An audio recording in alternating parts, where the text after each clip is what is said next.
the sort of missing story of the week is that Russia and Ukraine might go to war or something to that effect, and it's being cheered on by an awful lot of people who make all the wrong decisions for the last probably 3-4 decades here in the United States. We've got some info from Fox News. Russian President Vladimir Putin has the whole world anticipating his next move as he builds up a massive military presence along his country's border with Ukraine, with U.S. officials anticipating an imminent invasion early next year. Satellite imagery obtained by Fox News on Sunday highlights several locations within western Russia, as well as one location in Crimea, where Russian tactical battle groups containing troops and equipment have been deployed. The plan involves extensive movement of 100 battalion tactical groups with an estimated 175,000 personnel, along with armor, artillery, and equipment. Jake, you were in the Army. Well, first, what do you make of Putin's move, I suppose? But sort of secondly, from an American perspective, I was watching Tucker the last couple of days. It's like we're hearing a lot of people like, oh, we've got to get in there and we've got to strike Russia and all this stuff. And it's like, what does that have to do with American interests, with all due respect to Ukraine?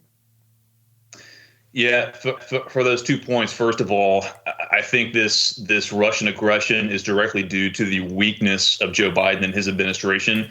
I spoke about that during the Afghanistan debacle. I think this is a direct result of what happened in Afghanistan. I said at the time it was bigger than that withdrawal. It was just the overall incompetence. It was clear that the Russians and the Chinese were going to test Joe Biden in the first year of his presidency. He's being tested and he's being found wanting. We can revert these sanctions. We can reimpose these sanctions, rather, on the Nord Stream 2 pipeline and introduce more economic sanctions on Russia to stop this incursion into Ukraine. But I think your second point there is even more important because, look, we have to understand the history here. This is not Soviet Union, USSR circa 1947. Mm-hmm. Okay, this is not Joseph Stalin who was threatening to conquer Western Europe. Okay, we can be reasonable here. We can display American strength without threatening World War III or nuclear attacks. Okay, you want to be unpredictable in your tactics and your strategy from a military perspective, but we should not be reckless. But I think that the key point here is to identify the weakness of President Biden and his administration. This is all due to him.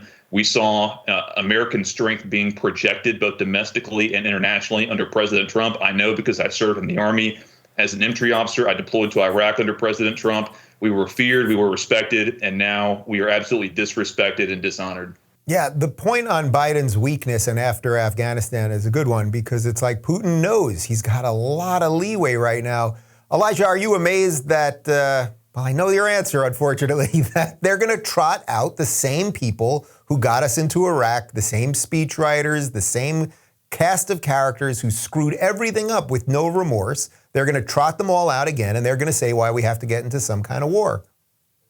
Yeah, I think it's interesting here. This is where the establishment and the government, the neocons, and of course the war-hungry Democrats, they're kind of the same thing. I mean, when you look at who they're getting funded by in big tech, you look where their donors are, even some of them with the same donors to their super PACs. It's amazing how when we've inflated the economy, Dave, you know this, we inflated the economy, our currency is down, and I think we're up for a good old war. I mean, what's the cost, right?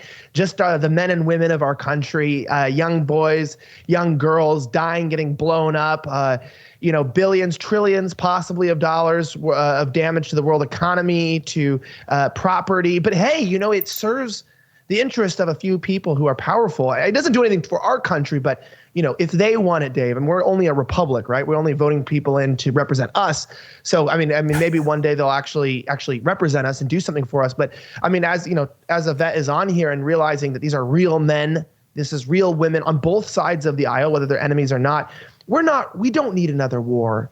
The pandemic's slowing down. People aren't buying the climate change BS.